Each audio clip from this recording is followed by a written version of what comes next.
بسم اللہ الرحمن الرحیم۔ معجزات قرآن کے دلچسپ واقعات میں آج جس واقعے کا ذکر کریں گے وہ ہے حضرت ابراہیم علیہ السلام کا اعلان توحید۔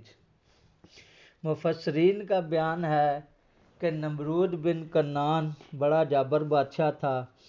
سب سے پہلے اسی نے تاج شاہی اپنے سر پر رکھا۔ اس سے پہلے کسی بادشاہ نے تاج نہیں پہنا تھا۔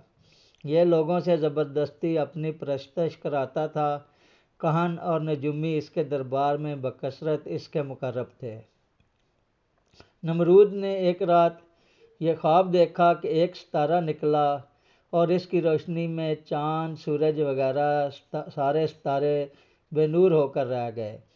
کہنوں اور نجومیوں نے اس خواب کی یہ تعبیر دی کہ ایک فرزند ایسا ہوگا جو تیری بادشاہی کے زوال کا باعث ہوگا۔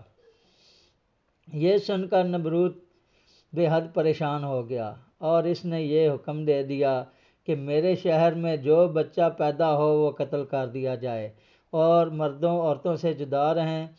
چنانچہ ہزاروں بچے قتل کر دیے گئے، مگر تقدیرات الہیہ کو کون ٹال سکتا ہے۔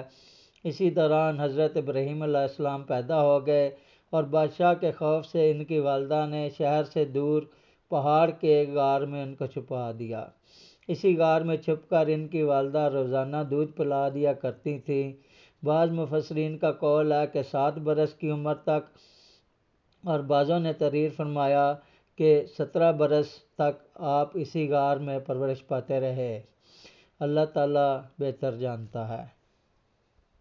اس زمانے میں عام طور پر لوگ ستاروں کی پوجا کیا کرتے تھے۔ ایک رات آپ علیہ السلام نے زہرہ یا مشتری ستارہ کو دیکھا تو قوم کو توحید کی دعوت دینے کے لیے آپ نے نہایت ہی نفیس اور دل نشین انداز میں لوگوں کے سامنے اس طرح تقریر فرمائی کہ اے لوگو، کیا ستارہ میرا رب ہے؟ پھر جب وہ ستارہ ڈوب گیا تو آپ نے فرمایا کہ ڈوب جانے والوں سے میں محبت نہیں رکھتا۔ پھر اس کے بعد جب چمکتا چاند نکلا تو آپ نے فرمایا کہ کیا یہ میرا رب ہے؟ پھر جب وہ بھی غروب ہو گیا تو آپ نے فرمایا کہ اگر میرا رب مجھے ہدایت نہ فرماتا تو میں بھی انہی گمراہوں میں سے ہوتا۔ پھر جب چمکتے دمکتے سورج کو دیکھا تو آپ نے فرمایا کہ یہ تو ان سب سے بڑا ہے، کیا یہ میرا رب ہے؟ پھر جب یہ بھی غروب ہو گیا تو آپ نے فرمایا کہ اے میری قوم، میں ان تمام چیزوں سے بیزار ہوں جن کو تم لوگ خدا کا شریک ٹھہراتے ہو، اور میں اپنی ہستی کو اس ذات کی طرف متوجہ کر لیا ہے جس نے آسمانوں اور زمینوں کو پیدا فرمایا ہے۔ بس میں صرف اسی ایک ذات کا عابد اور پجاری بن گیا ہوں اور میں شرک کرنے والوں میں سے نہیں ہوں۔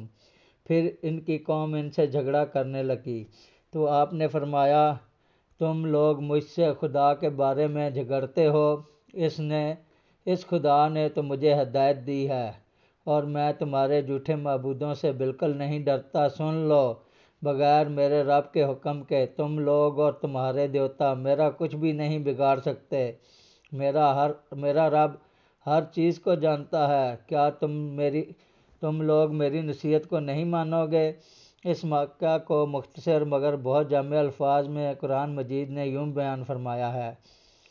ترجمہ: پھر جب ان پر رات کا اندھیرا آیا، ایک تارا دیکھا، بولے اسے میرا رب ٹھہراتے ہو۔ پھر جب وہ ڈوب گیا، بولے مجھے خوش نہیں آتے ڈوبنے والے۔ پھر جب چاند چمکتا دیکھا، بولے اسے میرا رب بتاتے ہو۔ پھر جب وہ ڈوب گیا، کہا اگر مجھے میرا رب ہدایت نہ کرتا تو میں بھی انہی گمراہوں میں ہوتا۔